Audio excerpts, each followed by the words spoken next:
Welcome, everybody, to the Scale Up Show. This is your host, Ryan Staley, and I have a very special guest on with me today. I have Myron Golden.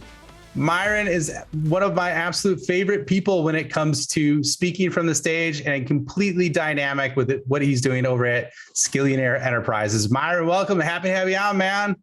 Glad to be here, Ryan. Glad to be here. Always honored to be in your presence, my man. As I've coached thousands of entrepreneurs, literally, the number one common denominator in entrepreneurs that struggle is they don't make enough offers. And there are 4 types of offers that you've got to master if you want to take your business to the next level. So number 1 is lead generation offers. Number 2 is core product offers. Number 3 is premium value offers. And number 4 is continuity offers. Now, I said you can scale your business 12x in 4 moves or more than that in 4 moves. What are the 4 moves? Like, if you've got a business that's doing $10,000 a month right now, and you've got a $1,000 offer, and you're generating 100 leads a month, and you're converting 10% of those leads, so 10% of 100 leads is 10 leads. If your core product is $1,000, 10 times 1,000 is 10,000 a month. How do we take that from 10,000 a month to 128,000 a month in 4 moves? Well, the first thing you do is you double the number of leads you generate. So if you're generating 100 leads a month, and you're doing 10% conversions, well, if you double the number of leads and everything else in your business stays the same, you fixed one thing, you made one of the moves, and you've doubled your revenue because you just doubled the number of leads. Now, what's really cool is there are some simple, really super simple things people can do to generate more leads. And most businesses are terrible at generating leads, getting people to raise their hand and say, oh, I'd like to buy what you sell, or I'd like to know what you sell so I can buy it from you. Most businesses are terrible at getting people who already want to buy what they already want to sell to know that they sell it. Most businesses are terrible at that. The number one thing that you have to do to like improve your lead generation is just move your leads in the proper direction, cold leads in the proper direction. So let me ask you a question, Ryan. Are there more people in the world who know how you can help them, or more people who don't know how you can help them?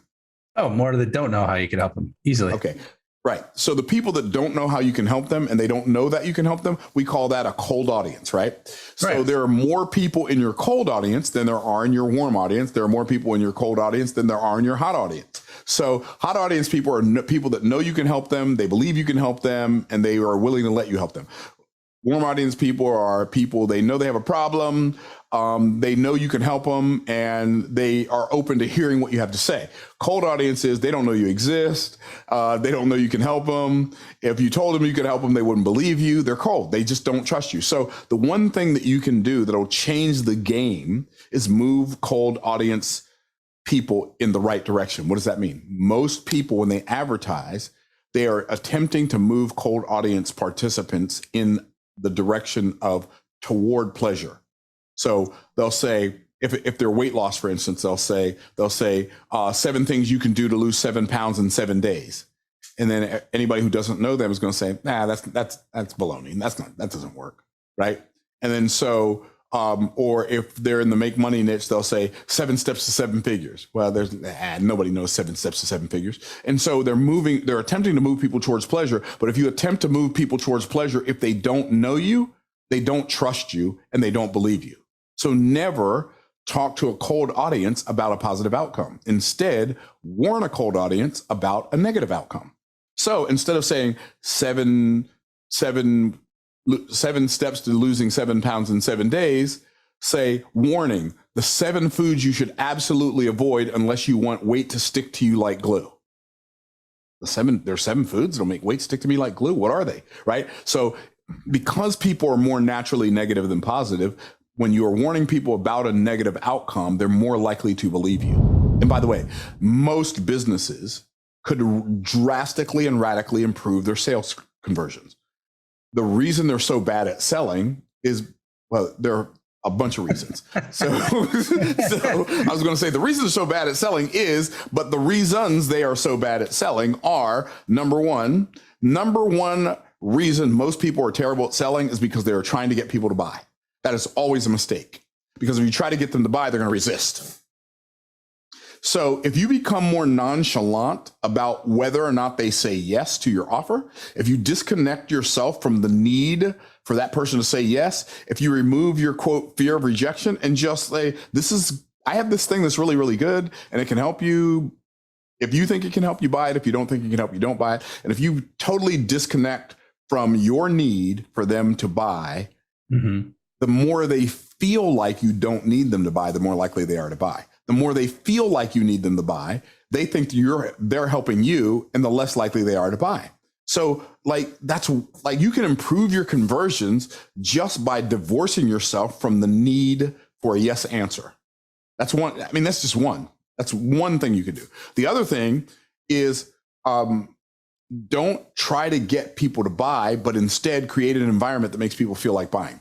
Because human beings do things for one reason only. They do it because they feel like it. People who exercise because they feel like exercising, because they like how exercising makes them feel when they're done, or they like how exercising makes them look when they're done. But people who work out because they feel like it. People who don't work out because they don't feel like it. So most people make the mistake in their own personal lives of trying to get themselves to do something. What they should do is figure out, how can I create an environment that makes me feel like doing the thing I should do? And if you do that, then it works.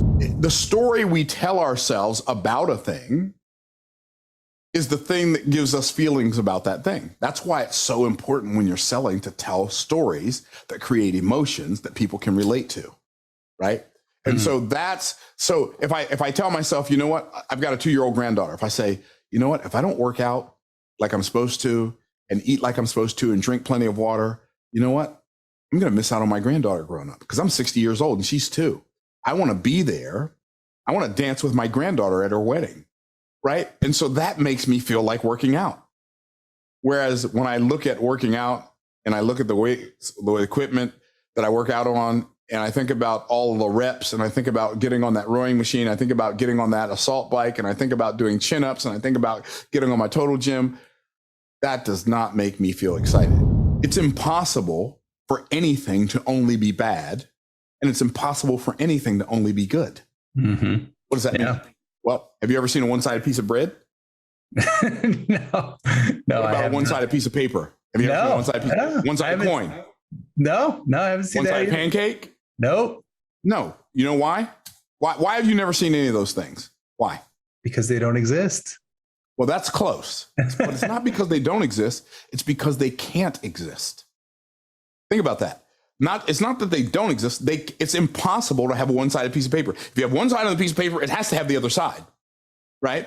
Which means that's a law, right? That's the law of polarity. For every action, there's an equal and opposite reaction. For every negative, there's a positive. Every positive, there's a negative. Now, here's what's really interesting about the law of polarity. You get the one you focus on, right? And so what's really cool is when you are in a selling environment, if you want to increase the conversions of your sales, get people that you're selling to focus on all of the positive aspects of saying yes to your offer, or better yet, all of the positive aspects of how much better their life is going to be when they say yes to your offer, and all of the things you're going to miss out on if they say no to your offer. What got you to where you are won't keep you to where you are. And so our brains are so lazy. And what I mean by that is we love relegating things to our subconscious mind so we don't have to think about it, because our brain uses more energy than anything else in our body. And so the more things I can relegate to my subconscious, the more energy I can spare from having to use brain power to figure things out. So if I can just keep on doing what I've always done, then I can keep on producing the results I've always produced without having to use that much brain power. Well, but the only problem is if you keep doing what you've already done, the landscape is going to change, but you're still going to be going in the same direction. And when that happens, now you're going to be what I call stuck like Chuck in a pickup truck, right? You're going to be like, oh my goodness, how did I get here? Like so many other companies, like Amazon came along and all these mom and pop stores and all these different stores said, like, Amazon is so terrible. They came and took all our business. They took all your business because you didn't change. Well, so we're up on time, man. This is awesome, Myron, as always. Love what you put down. Love the stories. Love being a part of your mastermind. So where can people find having you as a part of our mastermind? It's great. Thanks, man. where can people find you? Where can they learn more about you? And then I have a link for people to called Scale Up Offers Challenge for the Make More Offers Challenge is something that you do, which is absolutely amazing. And I highly recommend it. But where can people find more about you and what you're doing?